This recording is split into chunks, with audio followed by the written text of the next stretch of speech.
ಎಲ್ಲರೂ ಹೇಗಿದ್ದೀರಾ ಫ್ರೆಂಡ್ಸ್? ಇವತ್ತು ಸೋಮವಾರ. ನನ್ನ ಸೋಮವಾರದ ವಿಲಾಗ್ ಹೇಗಿದೆ ಅಂತ ನಾನು ಇವತ್ತು ತಿಳಿಸ್ತಾ ಹೋಗ್ತೀನಿ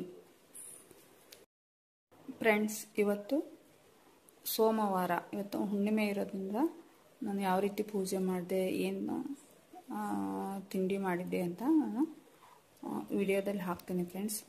ಹಾಗೆ ನಾನು ತಿಳಿಸಿದ ಪ್ರಕಾರ ಕರ್ನಾಟಕದ ಬಗ್ಗೆ ಮಾಹಿತಿ ಅಂತ ಹೇಳಿದ್ನಲ್ವಾ, ಕರ್ನಾಟಕದ ಬಗ್ಗೆ ಅಂದರೆ ನಮ್ಮ ಜಿಲ್ಲೆ, ನಿಮ್ದು ಯಾವ ಜಿಲ್ಲೆ, ನಿಮ್ಮ ಜಿಲ್ಲೆ ಬಗ್ಗೆ ಸ್ವಲ್ಪ ತಿಳ್ಕೊತ ಹೋಗೋಣ ಫ್ರೆಂಡ್ಸ್. ಏಕೆಂದರೆ ನಾವು ಸುಮ್ಮನೆ ಅಡುಗೆ ಅದು ಅಂತ ಇದ್ದರೆ ಬೇರೆ ವಿಷಯದ ಬಗ್ಗೆ ನಾವು ತಿಳ್ಕೊಳ್ಳೋಕ್ಕೆ ಆಗೋದಿಲ್ಲ. ಅದಕ್ಕೆ ಸ್ವಲ್ಪ ಡೈಲಿ ಲಾಗ್ ಮಾಡ್ತೀನಲ್ವ, ಅದರಲ್ಲಿ 1-2 ಕ್ವಶನ್ ಕೇಳ್ತಾ ಹೋಗ್ತೀನಿ. ನೀವು ಆನ್ಸರ್ ಮಾಡಿ ಪ್ಲೀಸ್ ಫ್ರೆಂಡ್ಸ್, ಕಾಮೆಂಟ್ ಮಾಡ್ತಾ ಇರಿ. ಹಾಗಾದರೆ ಫಸ್ಟ್ ನಮ್ಮ ಜಿಲ್ಲೆ ಯಾವುದು ಅಂತ ನಾನು ನಿಮಗೆ ಕ್ವಶನ್ ಕೇಳ್ತಾ ಇದ್ದೀನಿ, ನೀವೇ ಹೇಳಬೇಕು. ಅದಕ್ಕೆ ಸುಳಿವುಗಳನ್ನು ನಾ ಕೊಡ್ತೇನೆ ಫ್ರೆಂಡ್ಸ್.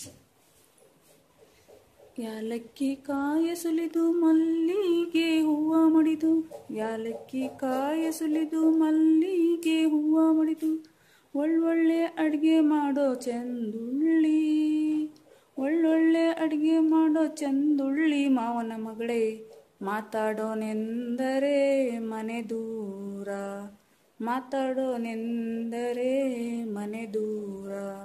ಫ್ರೆಂಡ್ಸ್, ಇದು ಒಂದು ಜಾನಪದ ಗೀತೆ. ಈ ಹಾಡನ್ನು ನೀವು ಎಲ್ಲರೂ ಕೇಳೇ ಇರ್ತೀರ, ಹೌದಲ್ವಾ? ಹಾಗಾದರೆ ಯಾಲಕ್ಕಿ ನಗರಿ, ಕಂಪಿನ ನಾಡು ಯಾಲಕ್ಕಿ ನಗರಿ ಯಾವುದು? ಇವತ್ತಿನ ಪ್ರಶ್ನೆ ನಿಮಗಿದು ಫ್ರೆಂಡ್ಸ್. ಖಂಡಿತವಾಗಿ ನೀವು ಕಾಮೆಂಟ್ ಮಾಡ್ತೀರಾ ಅಂತ ಅಂದ್ಕೊಂಡಿದ್ದೀನಿ.